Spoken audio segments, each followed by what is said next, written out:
Bonjour mes délicieux co-créateurs, c'est Lilou, je suis au Théâtre des Feux de la Rampe pour un spécial alimentation. Donc je me devais d'interviewer Gilles Lartigot qui est auteur de Hit, mon Dieu, chronique d'un fauve dans la jungle alimentaire. Rien que ça, je t'ai interviewé la dernière fois près de chez toi.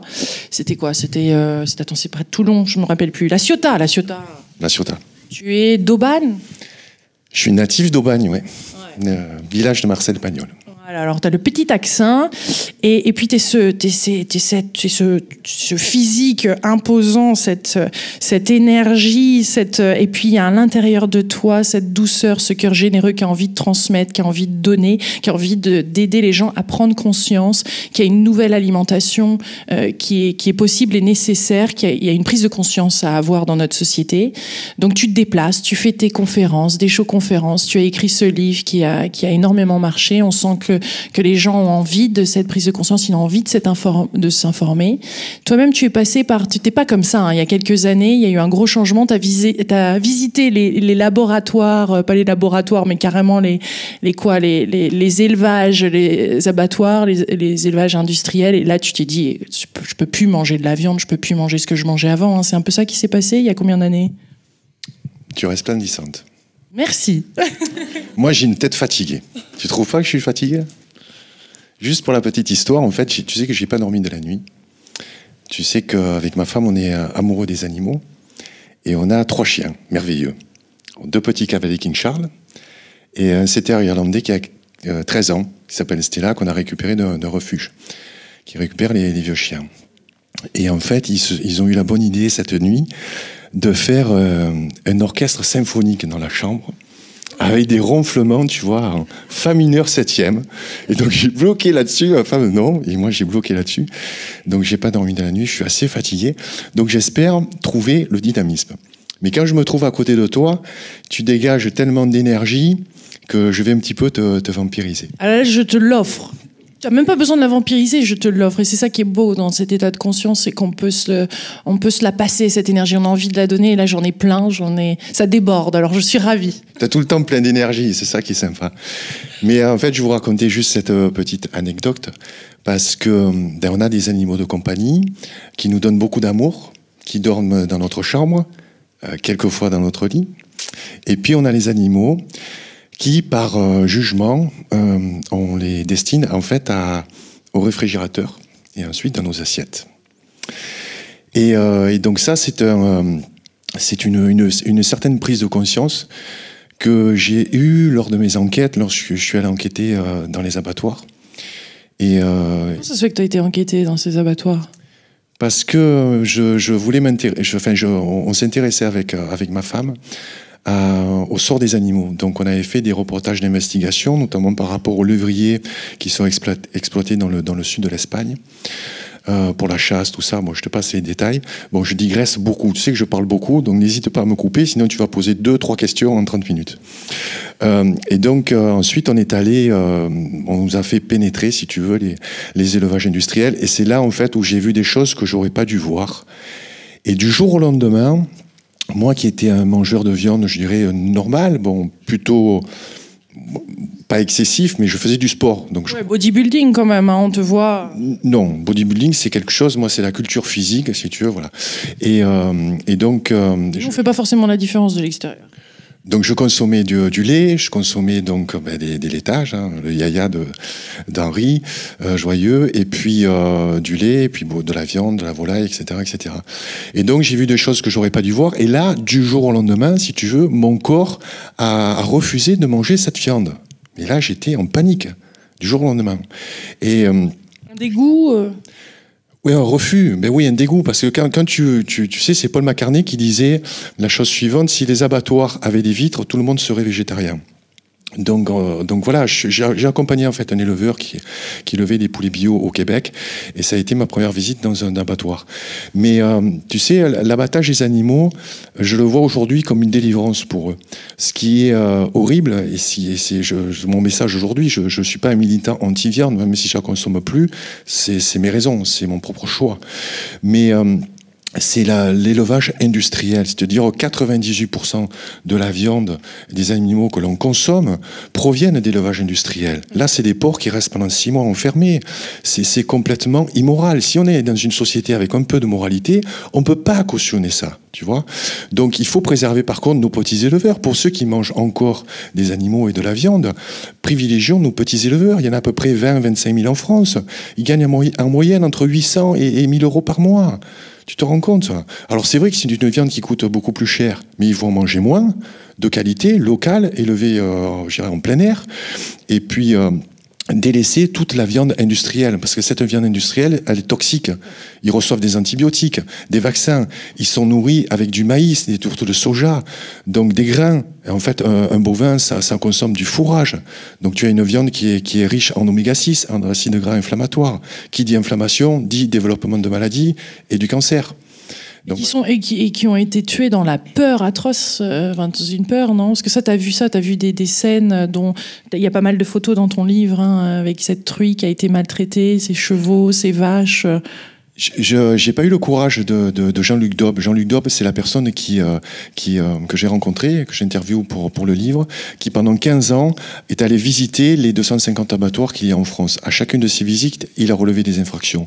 Donc il m'ouvre ses dossiers, les photos d'ailleurs que tu vois sont les siennes, et donc c'est des atrocités qui sont produites dans les abattoirs. Pourquoi? Parce qu'on veut produire plus vite, il faut abattre les animaux beaucoup plus vite, et l'abattage rituel en fait partie, parce que c'est plus rapide en fait. C'est plus intéressant au niveau économique. C'est pas la pression de la communauté musulmane. Hein.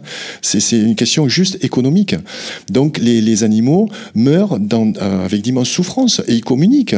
Tu vois, quand tu rentres dans un abattoir à 5 heures du matin, tu sens l'odeur du sang, oui, du sang, et puis des bruits, tu vois, de métal. J'ai rencontré les gens là-bas. C'est des gens qui sont complètement, si tu veux, traumatisés. Tu travailles pas dans un abattoir, c'est pas une partie du plaisir. Hein. Tu fais pas carrière dans un abattoir. Hein. Donc c'est souvent là au Québec, par exemple, c'était des Haïtiens, beaucoup d'Haïtiens. Donc c'est des gens qui sont pleins de sang et qui tuent des animaux comme ça. Tu te rends compte qu'on tue 3 millions d'animaux par jour? On tue 3 millions d'animaux par jour dans nos abattoirs en France, hein, pas dans le monde. En France, 3 millions par jour. On tue à peu près 900 millions de poulets par an. Alors la viande qu'on consomme le moins, c'est les chevaux. Bon, 20 000 chevaux quand même. Non, on va pas rentrer dans le sujet des chevaux, s'il te plaît, parce que ça, j'avais vu à ta conférence les images, et ça... Mais il faut le dire. Ouais. Il faut le dire. Et du moment où je me suis rendu compte de ça, si tu veux, moi, dans la souffrance. Aujourd'hui, j'essaye de faire passer un message qui est beaucoup plus doux, tu vois, et donc de limiter sa consommation. Par contre, là, je peux témoigner que lorsque je me suis retrouvé comme ça un petit peu désemparé, j'ai commencé à m'intéresser à l'alimentation dite alternative. Alors végétarienne, végétalienne, le cru. Et là, j'ai découvert un nouveau monde, style Christophe Colomb qui arrive aux États-Unis. Bon, c'est un mauvais exemple, c'est un colonisateur. On dira Adam et Ève dans le jardin d'Éden, tu vois. Là, je me dis, wow! Et donc, j'ai fait ça, voilà, vraiment rapidement. En plus, c'était l'objectif de notre livre, tu vois, de témoigner. Et j'en parle pas dans le livre, et j'ai eu des ressentis, si tu veux, une plus grande proximité aussi avec les animaux. Je te raconte juste une petite anecdote.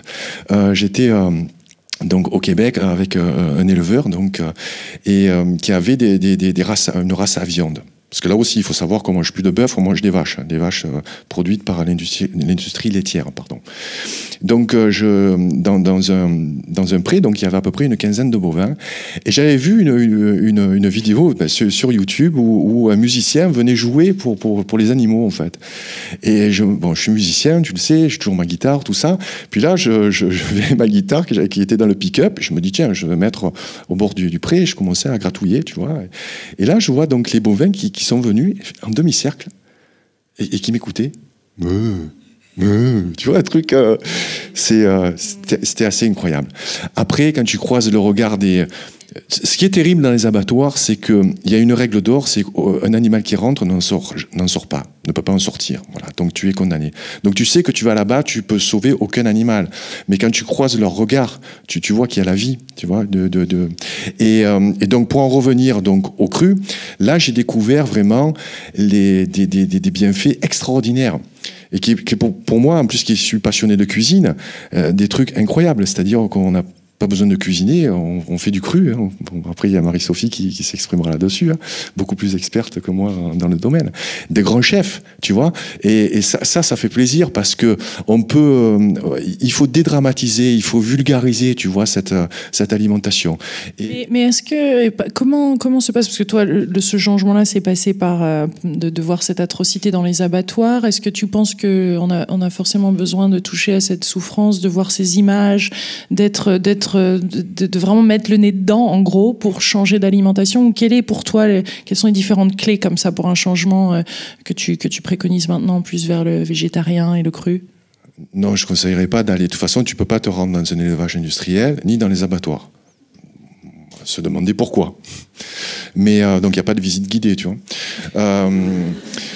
Il y a beaucoup de choses que tu peux trouver sur Internet, dans tous les cas. On en parle de plus en plus. Tu vois les reportages. Il y a eu un reportage aussi de Franz-Olivier Gisbert, tu vois, l'animal est une personne, je crois. Donc on en parle de plus en plus, même dans les médias mainstream. Donc il y a plusieurs sources aujourd'hui de sensibilisation. Après, au niveau de la toxicité de la nourriture, mon livre parle pas uniquement des animaux, hein, parle du danger de la nourriture industrielle. Et je rejoins à 90% le discours d'Henri Joyeux, à part lorsqu'il parle de foie gras. Moi, je suis pas tout à fait d'accord avec lui. Voilà. Ni des talibans du végétal. C'est pas bien. Je lui ai dit en aparté. C'est pas bien d'employer ces mots-là. Voilà, il faut pas stigmatiser. Mais voilà, après... À un moment, il y a quelque chose qui se passe en gros dans le cerveau et qui dit non, je peux plus revenir dans une alimentation comme ça, où la viande ne me convient plus, le poisson... J'ai envie de reprendre possession peut-être de mon corps, de mes neurones, de mon cerveau. Il faut y aller progressivement. Tu vois, on parlait tout à l'heure là d'intégrer de plus en plus de légumes, des jus de légumes. Voilà, il y a des choses miraculeuses. Tu peux pas passer du jour au lendemain ou tout cru. On est d'accord. Donc il faut y aller progressivement. Après, il y a plusieurs étapes. Comme je dis aux personnes qui viennent me voir, la première chose, c'est s'informer via des sources indépendantes. Donc moi, je suis fier de dire, je suis un auteur 100% indépendant. Je suis financé par personne. En plus, j'ai pas la langue de bois. Donc voilà. Et donc s'informer par de multiples sources. Ensuite, il faudrait apprendre à acheter. Et il faut aller sur les marchés paysans. Tu sais, au Québec, on n'a pas accès aux marchés, en fait. Ça n'existe pas, les marchés paysans. En France, on a cette culture-là, dans toutes les villes et villages de France. Tu peux aller acheter directement au consommateur. Là, tu ne donnes pas ton argent à Carrefour, au Auchan. Non, ça va dans la poche du paysan. Ça, c'est kiffant. Puis le paysan, c'est un joli mot, tu vois. Il faut réhabiliter cette profession. Paysan. Moi, je vois plus mon paysan que mon docteur. Hein. Donc, il faut vraiment les soutenir. Ensuite, il faut réapprendre à cuisiner. Donc là aussi, trouver des sources d'inspiration, lire des livres, voir des vidéos. Mais très souvent, c'est une décision qui doit se prendre en famille. Et ça, c'est la principale problématique.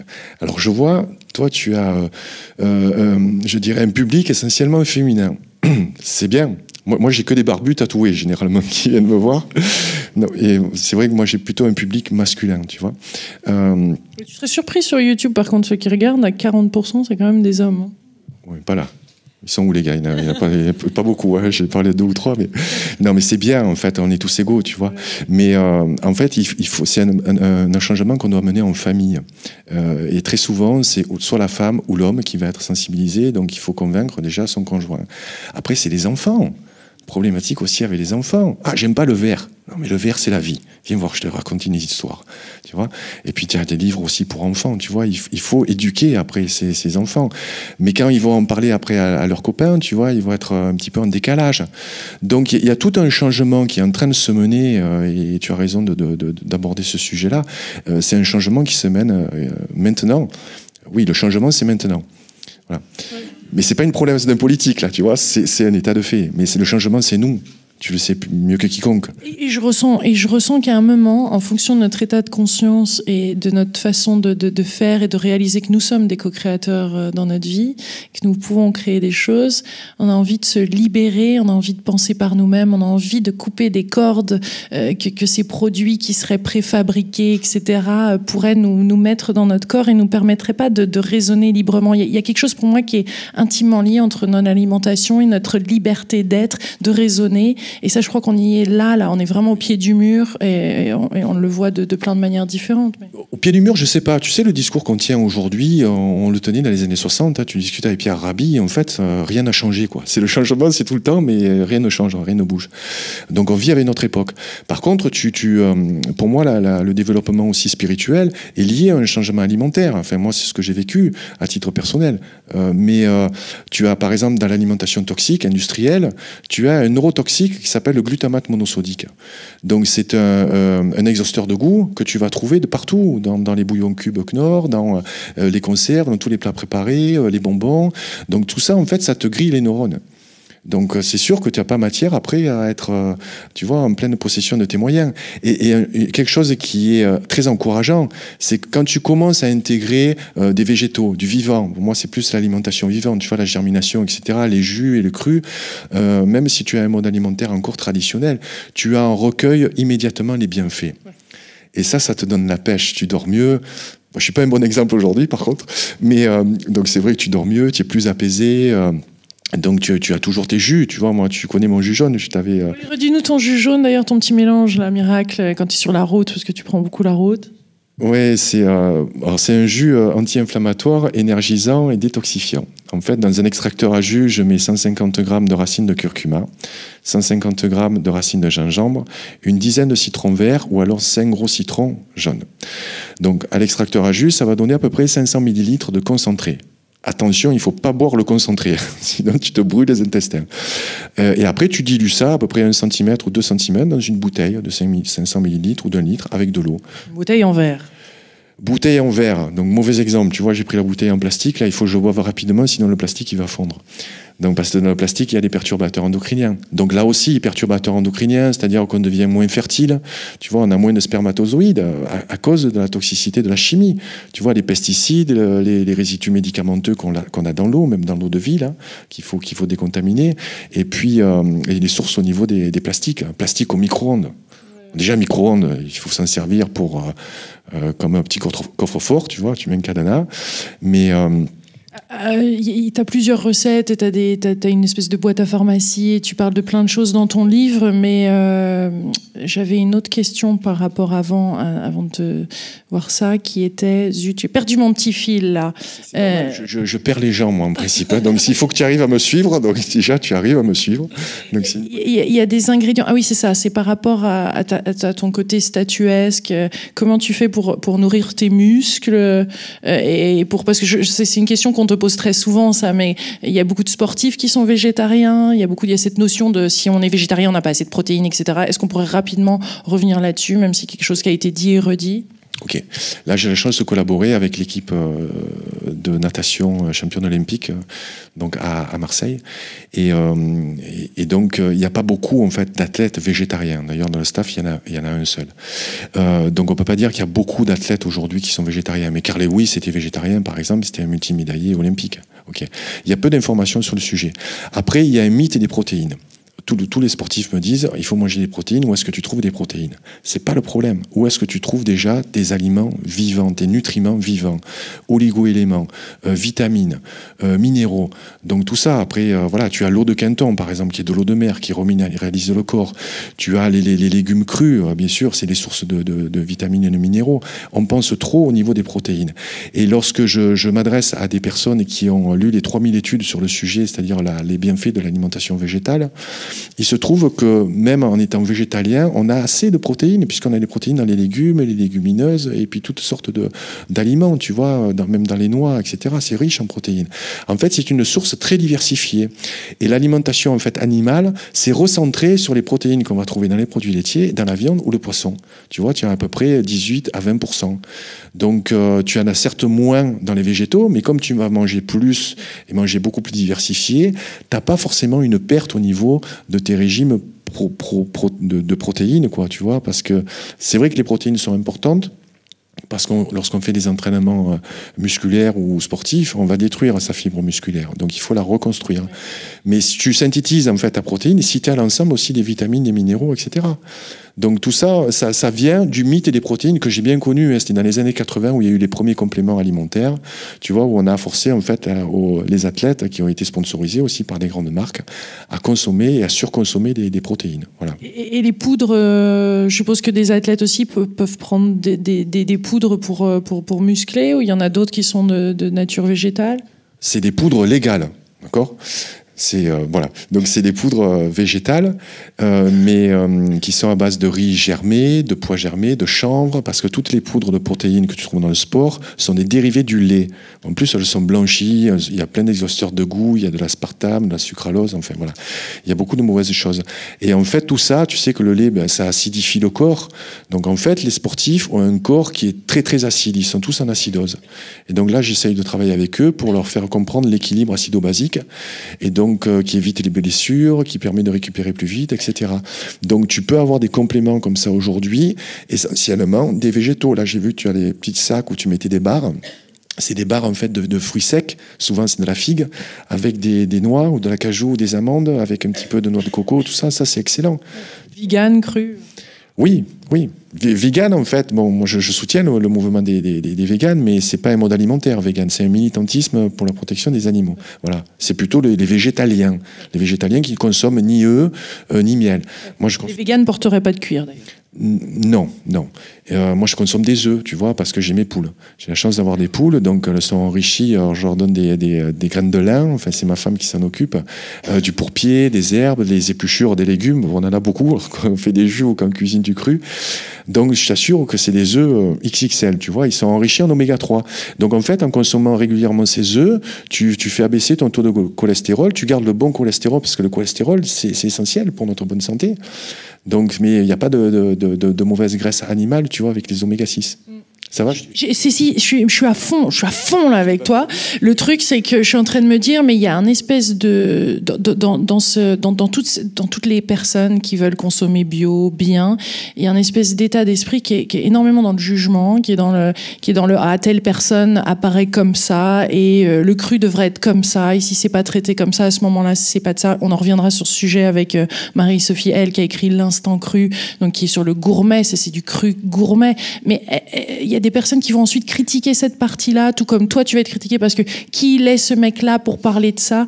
Et comment je veux dire, qu'est-ce qu'on pourrait faire nous dans notre vie pour mettre ça en place déjà et ne pas être autant affecté par le jugement des autres et puis aussi que les choses avancent, quoi.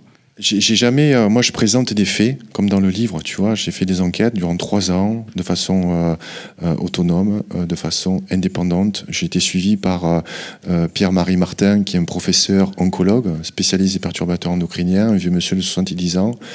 Donc, j'ai la légitimité aussi de dire ce que je dis, tu vois. Et par contre, j'impose pas du tout mon choix à l'autre. D'accord, ça c'est clair et les gens qui me suivent le savent. Mais on vit dans un monde où on privilégie la forme plutôt que le fond. Donc il faut toujours enrober, je dirais, son message. Après, pourquoi être dans le jugement? Même si je sais que au fond de moi, je pense que c'est bien ce que je fais, je ne vais pas l'imposer à l'autre. Tu vois, ce serait très présomptueux de dire aux personnes, voilà, il faut que vous mangiez ça, parce que moi, c'est moi qui ai la science, tu vois. Voilà. Surtout chaque corps est différent. Ouais. Chaque corps est différent, et puis après tu as les lobbyistes, tu vois, tu sais que j'aime beaucoup un certain Jean-Michel Cohen, qui pendant 20 ans, non mais tu sais, ça c'est un peu pathétique, tu vois, là je l'ai vu dernièrement, il était sur Europe 1 avec Morandini, manger au McDonald's, oui on peut manger équilibré au McDonald's, ouais. 600 calories, tu vois, c'est encore des gens qui comptent les calories, tu vois. Mais pour moi, c'est la vieille garde. Il s'épuise, il se raccroche aux branches, bientôt ça va casser, tu vois. Donc tu peux pas imposer un choix, surtout que le choix qu'on nous a imposé aujourd'hui, le lait c'est bon parce qu'il faut du calcium pour protéger les os, ce qui est totalement faux. Et la viande, si tu manges pas de viande, tu vas être en anémie, attention, hein, donc mange du boudin ou du foie de veau, tu vois. Donc ça, on voit que les gens sont de plus en plus malades. Tu vois, c'est le gros bon sens. C'est la femme d'Henri Joyeux qui disait ça. Il faut faire appel à notre gros bon sens. Aujourd'hui, on dit qu'on vit plus vieux. Certes, mais on vit plus vieux et plus médicalisé. On est malade de plus en plus jeune. J'étais avec un ami dans le train qui s'occupe d'enfants cancéreux. Voilà, et des enfants qui ont moins de 10 ans, qui ont des cancers et des leucémies. Ce n'est pas normal. D'accord ? Notre alimentation, on est fautif. Alors, qui sont les fautifs ? C'est les industriels. Ça va être les nutritionnistes qui envoient des faux messages aussi, ou des messages qui sont biaisés. Donc aujourd'hui, c'est nous aussi les fautifs. Il est temps de prendre conscience. Après, on fait notre propre choix. Tu vois, donc il faut avoir la bonne information et puis de pas être affecté par le jugement des autres. Ouais. Si le nouveau monde, ce changement de paradigme, ce changement de conscience, quelque chose de nouveau pouvait naître, on appellerait ça le 2.0, le monde un peu 2.0, quelle serait l'alimentation, quelle serait la façon de raisonner, quelle serait la façon de voir l'alimentation ? S'il y avait quelques règles comme ça, des choses, un peu des règles d'or dans ce 2.0 pour pouvoir raisonner par nous-mêmes, pouvoir être des êtres libres. Je vais reprendre une phrase de mon ami Thierry Casasnovas qui m'a dit lundi, tu sais, il y a des principes et il y a des règles. Principe, c'est comment fonctionne le corps humain. Déjà, il faut se renseigner comment fonctionne notre corps humain, comment on digère, l'importance de l'intestin, etc., etc. Donc, il y a des gens qui délivrent des informations là-dessus qui sont vraiment très intéressantes. Il y a une auteure allemande qui a écrit un livre sur l'intestin qui est très bien vendu. Tu te souviens le nom ? Voilà, toi non plus. Problème de mémoire, comme moi. Donc il faut s'intéresser au principe de fonctionnement de notre corps. Tu vois ce que dit Henri Joyeux aussi, très très intéressant. Parce que fixer des règles, c'est en fait, tu vas dicter, tu vois, une règle et tu vas t'appuyer sur ton propre expérience, ton propre ressenti. Mais je vais répondre à ta question. Et les règles, c'est vrai que c'est très 1.0. Oui, mais je vais répondre à ta question quand même. Pour moi, il faut éviter au maximum les produits industriels. Il faut donc aller chercher l'information via des sources indépendantes. Il faut retourner sur les marchés, donc passer au maximum sur du végétal, quitte à consommer encore de la viande, prendre de la viande bio et de la viande en fait qui a été élevée localement dans des petits élevages. Il y en a encore en France. Il faut qu'on protège ces gens-là, voilà. Et il faut éviter d'aller au supermarché, bien qu'il y a aujourd'hui des chaînes et j'ai vu des responsables aujourd'hui de grandes chaînes de supermarchés qui sont conscients qu'il y a de la demande, donc il y a de l'argent à faire, ce qui est légitime par rapport à leur société, mais on peut donner de bons produits, tu vois, diffuser le bio. On a la chance aujourd'hui, comme tu dis, dans un monde 2.0, on a cette technologie qui est incroyable, cette diffusion de l'information qui est quasiment instantanée, tu vois. Il n'y a plus qu'à mettre ça en place. Donc c'est à nous d'en faire la demande et normalement, ça, voilà, les gens prendront le train en marche, quoi. Les choses se mettront en place. En tout cas, je suis très, très optimiste, bien qu'étant de nature pessimiste. C'est en train de changer, alors. L'extracteur de jus, tu utilises ça de manière régulière, tous les jours ? Oui, quasiment au quotidien, ouais, quasiment. Ouais. Tu sais, lorsqu'on me demande des conseils, donc sans prétention, je dis aux gens, voilà, ne changez rien, rajoutez un jus de légumes par jour. Voilà. Parce qu'au plus tu donnes de bonnes choses à ton corps, au moins tu as de place pour le mauvais. Donc après, tu as les petites astuces. Ouais. Moi, je déjeune avec comme Henri, en fait, avec des fruits le matin, mais je rajoute du pollen, un petit peu de sirop d'érable et quelques graines de tournesol et fèves de cajou. Et ça, c'est un petit déjeuner qui est non acidifiant, où tu as la patate de suite, c'est la bonne énergie, c'est des très bons sucres, tu vois. Contrairement à l'idée reçue, oui, les sucres, les fruits, c'est du sucre, mais c'est du très bon sucre. Voilà. Tu as un jus en plus à côté ou c'est une assiette de fruits comme ça avec du pollen ? Quand je suis, tu sais, je suis souvent en déplacement, en tournée, tout ça, j'avais l'habitude d'acheter des bouteilles de jus de légumes lacto-fermentés, tu vois, quand il n'y a pas la possibilité de faire des jus. Après, quand je vois que je n'ai pas assez mangé de légumes crus ou de salades, de choses comme ça, on se fait un jus, voilà. Puis j'ai toujours mon jus jaune que je fais quasiment une fois par semaine, tu vois, et voilà, on l'utilise. En fait, c'est un très bon investissement, les extracteurs à jus. On pense que c'est cher. Aujourd'hui, il y en a à moins de 100 €. Donc ça devient raisonnable et c'est vraiment quelque chose de très utile dans sa cuisine. Et ton baromètre, c'est quoi ? Quand tu sais que tu n'as pas eu ta quantité qu'il te fallait de jus, de légumes, tu te sens comment ? Quels sont les symptômes, monsieur ? Les symptômes, en fait, c'est que ça c'est grâce à ma femme, j'écoute mon corps, en fait. J'écoute mes envies. Alors bon, tu as des envies qui sont des envies gourmandes, mais tu peux craquer aussi sur un McDo si tu vas au cinéma. Voilà, tu peux craquer sur un yaourt. C'est pas un yaourt qui va te flinguer. Il faut garder cette notion de plaisir. Il faut garder. Alors moi, ça c'est l'habitude que j'avais lorsque je m'occupais de sportifs. Tu fais une diète entre guillemets. Tu es sérieux toute la semaine et tu as un jour off par semaine. le jour off, tu vois. Donc tu te fais plaisir. Tu sais ce qui me manquait le plus lorsque je vivais au Québec, c'était les viennoiseries françaises. Tu vois. En plus, on est revenu, c'était au mois de janvier, fèves, gâteau des rois, tu sais, les fèves et tout. Voilà, on s'est fait une overdose, tu vois. Mais il faut se faire plaisir. Le dimanche, tu vois, tu vas auprès de ton boulanger, on a un savoir-faire incroyable. Bon, on sait que le pain au chocolat, les viennoiseries et tout, c'est pas bon pour notre corps, mais c'est bon pour notre mental. Et quand tu le fais une fois par semaine, tu gardes ce côté exceptionnel. Et ton enfant va se languir. Ah, le dimanche midi, on va avoir de bonnes choses, tu vois, des pains, les croissants chauds, tu vois, du boulanger. Voilà, mais ça reste exceptionnel.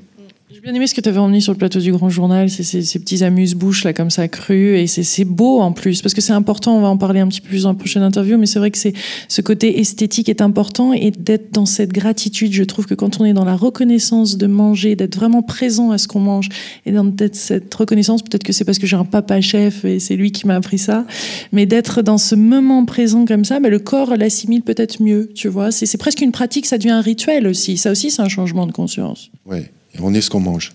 Donc il faut qu'on prenne conscience de ce qu'on mange, de ce qu'on a dans l'assiette. Et il ne faut pas banaliser le fait de manger, tu vois, du poulet ou de la viande ou du poisson. Il faut avoir en tête en fait que c'était un animal qui était vivant, donc on a tué, soit à l'état sauvage ou alors qu'on a élevé. Mais voilà, c'est pas une simple tranche, si tu veux, de cake ou des pâtes ou un légume. C'est la vie en fait que tu manges. Donc il faut vraiment respecter ça. Et tu sais, j'aime beaucoup Mathieu Ricard, tu vois, qui défend les animaux, mais le Dalai Lama, par exemple, n'est pas végétarien. Il consomme des animaux pendant une certaine période de l'année.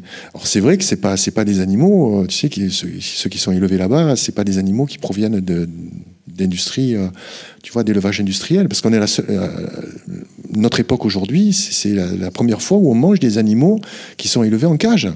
Avant, ils étaient à l'état naturel. Donc voilà, il faut vraiment respecter ça. Après, tu as plein de grands penseurs en fait qui étaient végétariens. Donc déjà, Hippocrate était végétarien. Ensuite, tu avais Gandhi, bon, c'est pas trop étonnant. Tu as Léonard de Vinci. Ouais. Tu as Einstein. Oh, et moi, celui que je préfère, bien que on adhère ou pas à la théorie de l'évolution, c'est Charles Darwin, qui dit qu'on est constitué pour manger des végétaux. Alors quand on me dit, oui, mais l'homme a toujours mangé de la viande, donc je réponds, alors tu es peut-être plus intelligent que la somme de ces personnes-là, tu vois. Donc généralement, ça calme de suite.